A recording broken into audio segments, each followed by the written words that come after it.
Hey everyone, this is Link. I'm going to give you guys my day 1 and day 2 update. I just hit level 90 on this character, and I just wanted to talk about some of the things that I've noticed with my progression um, on this build. So I'm just going to run a quick map just to showcase kind of what the build is feeling like and how it's working.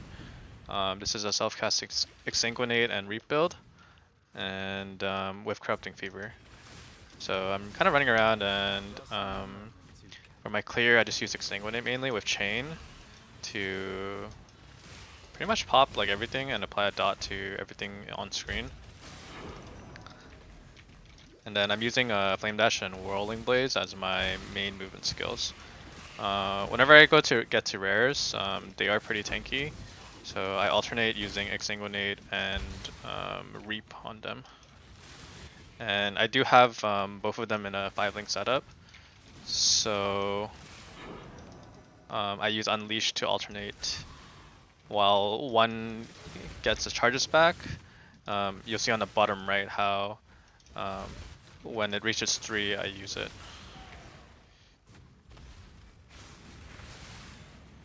And so far the damage is pretty good. This is a T8 map I think right now, and I've been doing T13s pretty comfortably. So making good progress. It's probably not the fastest build to exist, but I'm sure there's builds like Seismic Trap and probably like Explosive Arrow Champion that could probably do all content on like day 1 or day 2.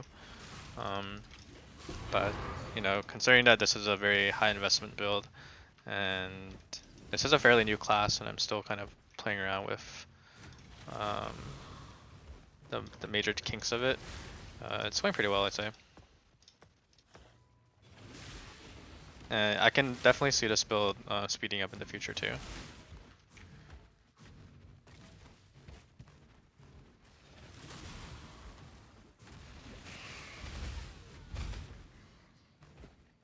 And you know, definitely hardcore viable because I'm playing this on a hardcore trade. And I've had some close calls, but mainly from dot builds. Yeah, that's map. Pretty fast and simple. So yeah, I'm level 90. Just kind of want to talk through my gear and my build and some problems that I've noticed with this build as I've played through it. This is a build that I've created from scratch, and I did post my POB earlier in an earlier video. So you can see my defenses are here. My spell suppression is 100% with a 66% chance to prevent all spell damage, and then just your standard 50% block from dual wielding.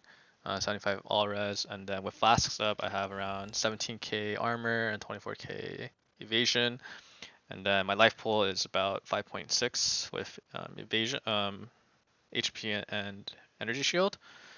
Going into my tree is kind of like going all over the place. That's because of the main notables that we gotta pick up. So we go into the right side to grab the aura nodes and the life nodes, and then inveterate for the spell suppression chance. And then we grab a Ghost Dance so that we have ES recovery on hit, and then we get Influence, and then we get Wicked Ward to pair it up with our new Spellbreaker combo, which says 50% chance for Energy Shield recharge to start when you suppress spell damage. So every time I'm suppressing spell damage, I have a 50% chance to basically start regenning my energy shield. And honestly, it's not the highest right now because my ES regen is only 182, and chances are my Ghost Dance will kick in and, you know, instantly recover my ES by that point. But once I get Glorious Vanity and I hit around like 3k ES, I think the build with Wicked Ward is gonna start feeling a lot better. And then we travel to the left side of node towards Scion because I'm gonna eventually get this node tireless so that I can fit in a Divine Blessing plus Malevolence later on. But we run the 3 aura nodes so that we can fit in 4 auras. So we have 3 50% auras, which is Pride, Determination, and Grace. And then we also run War Banner too. So we're kind of left with like 3 mana, and it works out because all of our skills cost life. And you know, we're using Exsanguinate and Reap, so no big deal. Yeah, I think so far this node, one step ahead has been feeling really good. the tailwind is really nice, and ever since Act 3, which is when I picked it up, I've just been kind of zooming. I've been using Shield Charge and Whirling Blades, and both feel really good, and I have no attack speed investment for the most part. Escape Artist is pretty solid as a point, and then Polymath is giving me, I think, around like 21% more damage, or maybe 24%. And you definitely notice the recover life on kill and the ES on kill. Like I never noticed my life really dropping as soon as I am clearing creeps. Yeah, so talking about the gear, I opted to go for 2 cold iron points because it's like basically the cheapest and easiest way to get damage. Since we're using Molten Shell, Vuln, War Banner, Reap, Exsanguinate, Corrupting Fever, Pride, Determination. All these are physical skills, so like my R's are like level 25, my gems are already level 25, and this is only a level 19 gem, right? So getting a huge bonus from dual wielding these, and then this allows us by using daggers to be able to use whirling blades, which is a really good underrated movement skill, and paired that with one step ahead, and it feels pretty fast, like you can definitely feel how fast it is from a movement speed perspective. In order to fit all 4 of my auras, I needed to get an aura enchantment helm, and I got really lucky on my first super lab and I hit the pride enchant, so I was able to use this. Um, I would say overall finding gear and crafting gear has been really hard because of the new like nerfed loot mechanics, but I've been able to make do by buying some items like these 2 cold iron points, and then the new like empowering minions. I think they dropped a lot of fracture items, so I found this base with the 31 fire res, and then I alt regold until I hit T1 life and a solid res, and then I exalt slammed the 2 prefixes. For my boots, I basically found this too, and then I just used the essence with movement speed, and I hit this on my like second try, and it's pretty solid. Um, this belt I found naturally on the ground, which is pretty solid too. I'm getting phasing from my Abyssal. Since they removed the onslaught on kill, I have to use phasing, so I no longer use a quartz flask. I use a silver flask instead. Which is kind of like it's kind of scary not having perma phasing, but I think it works out because I'm able to clear everything with Exsanguinate.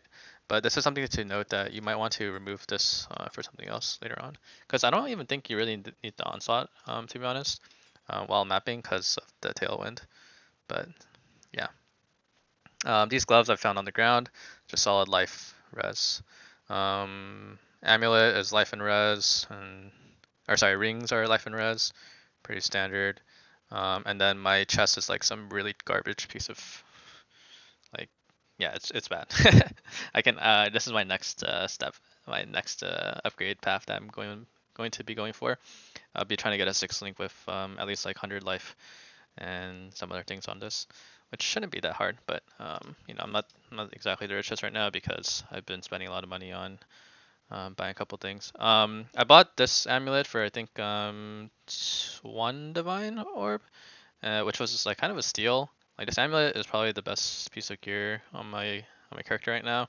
You can see it's giving me 40% dot multi and 150 life with 55 like all attributes, and that's kind of giving me a lot. Yeah. Um, and yeah, I think that's pretty much it. I think the biggest problems and issues I've been facing are dots. So ignites and poisons and like anything like on death effects that leave like dot damage. I noticed like burning ground is gonna be an issue, so I'm probably gonna take this Pantheon once I start farming Searing Exarchs. Um, I got the cannot be frozen from here, and then I get kind of reduced shock immunity from here and reduced curse immunity from here. I'm still not LA weakness capped, but I haven't really noticed any issues with that. But overall, like my map progression, I'm starting to enter reds. I've been doing T13s, and some of them have been corrupted, and no issues so far. So I think I'll be able to get into T14s, 16s soon, and be able to farm them pretty comfortably. Once I get level 95, that's going to be grabbing another like, what is this, like 25% more increased max life, right? And that's gonna be a huge boost to my life pool, and I'll be around 6k life around once I'm level 95.